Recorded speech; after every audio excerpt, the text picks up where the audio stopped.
그래서 저는 그 30년이라는 세월, 국일관이라는 상호, 그리고 어머님이 가지고 계셨던 몇몇 가지 반찬의 레시피들은 해치고 싶지 않았어요. 거기서 어떻게 하면 이걸 조금 더 고급스럽게 하고 이 고객층의 파이를 좀 키우고 국일관이 다른 집이랑 다른 매장이 될 수 있는지를 고민하고 마지막에 벤치마킹으로 마무리를 했다라고 표현을 드리고 싶어요. 브랜드를 다시 만드시고 기획하실 때 아예 새로운 걸 만든다라기보단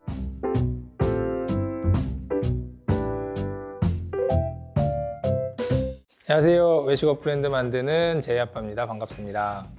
이번에 제이아빠님께서 네네. 새롭게 리브랜딩 하신 매장이 있다고 들었는데요. 소개해 주실 수 있을까요? 네네. 제가 이번에 광주에 있는 한 고깃집을 리브랜딩을 해서 새로 오픈한 곳이 있습니다. 새로 기획해서 리브랜딩 하게 된 절차, 그리고 어떤 식으로 브랜드를 기획하고 어떤 식으로 브랜드가 오픈을 하게 되고 저는 어떤 식으로 그걸 현실화시키는지 이 이야기를 한번 드려보려고 합니다. 어디에 있는 어떤 매장인가요? 전라도 광주에 있는 30년 된 고깃집이 있었어요. 이제 국일관이라는 고깃집이었는데 한 매장에서 30년 동안 장사를 하셨는데 그냥저냥 장사는 하셨지만 이제 그게 그렇게 잘 되지는 않으신 상태에서 얼마 전에 광주에 비가 엄청 많이 왔었잖아요. 그래서 그 매장이 침수가 되면서 이 타이밍에 그러면 다시 한번 제대로 해보자라고 해서 의뢰를 주셔가지고 브랜딩을 하게 된 이제 그런 매장입니다. 리브랜딩 프로젝트를 진행할 때 4가지 단계가 있다고 들었는데요. 무엇일까요? 첫 번째는 현재 매장의 브랜드를 진단을 합니다. 이 브랜드가 어떠한 상태인지 그리고 사람들한테 어떻게 비춰지고 있는지를 조금 객관적으로 판단을 해요. 그래서 국일관 같은 경우는 제가 처음 갔을 때 운암동이라는 지역 자체의 상권 분석을 해보면 제일 많이 유동하고 거주하시는 분들이 60대 이상이세요. 그래서 대부분의 가게들이 조금 노후하거나 단골 위주의 장사거나 좀 오래됐거나 이런 경우들이 많고 실제로 제가 뵌 사장님도 여기는 연령층이 많은 곳이야 라고 말씀을 하셨어요. 그렇게 좀 세련되고 제대로 된 매장이 없다고 판단을 했습니다. 하지만 제가 봤을 때는 거기서 한 1km 정도 가면 광주 기아자동차 공장이 있습니다. 그분들을 조사를 해보니 직원 수가 8,000명 정도가 있더라고요. 웬만한 아파트 단지 이 정도의 규모인데 그래서 비록 좀 거리가 있긴 하지만 이분들이 찾아올 만한 운암동의 유일한 랜드마크를 좀 만들면 아파트 단지도 형성돼 있으니까 조금 그래도 연령층이 있으신 분들 30대 40대 그리고 기아자동차 분들이 회식할 수 있는 공간을 만들 수 있겠다를 판단을 했었고 그러면 거기에 포커스를 두자까지가 이제 그렇게 브랜드를 진단을 했습니다. 그리고 너무 고급스러워도 안 되고 너무 저렴해도 안 되지만 합리적인 가격에 이 정도 위치에 이 정도 분위기면 운암동에서는 이 집을 무조건 가야겠다를 만들고 싶다라고 생각을 했습니다.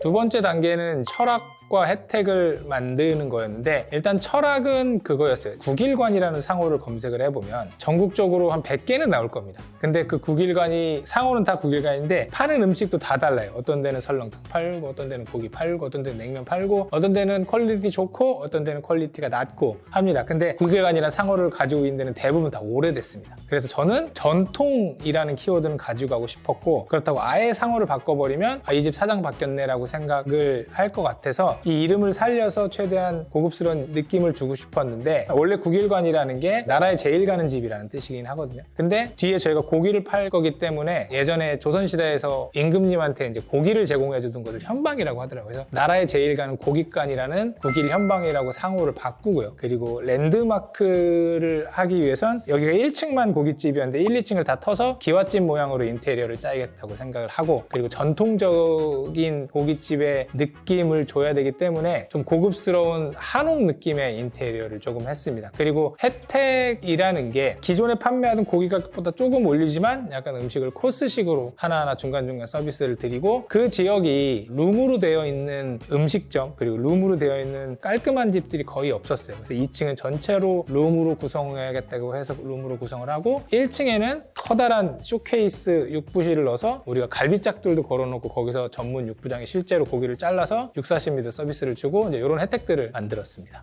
3단계는 이제 스토리텔링인데 그 스토리텔링은 아까 짧게 설명드린 메뉴 네이밍에 어느 정도 담겨 있다고 생각을 하거든요. 나라에 제일 가는 고깃간이라는 타이틀을 걸고 있으면 나머지가 나오는 것들도 왜 우리 매장이 나라에 제일 가는 고깃간이고 그게 왜 운암동 일대에 있는지가 손님들이 느껴야 된다고 생각을 합니다. 그래서 일부러 전면에 들어가자마자 보통 이제 정육식당이라고 보면 일반 정육점에서 쓰는 쇼케이스 냉장고란 걸 넣고 고기 이렇게 넣고 손님들이 가져가게 만듭니다. 저희는 들어가자마자 손님이 보이는 쪽이 유리로 된 냉장고에 고기들이 걸려 있습니다. 그리고 그 고기들을 바로 옆에 고기 다듬는 전문 육부장님께서 꺼내서 그 자리에서 손질하고 좋은 한우 2+ 등급을 제공을 하고 돼지고기도 되게 좋은 걸 품질을 보증하고요. 그래서 이 집은 상호는 당연히 나라에서 제일 가는 고깃간이지만 우남동에서 광주에서 제일 가는 고깃간을 눈으로 확인하고 먹을 수 있다를 보여주는 걸 스토리로 잡았습니다.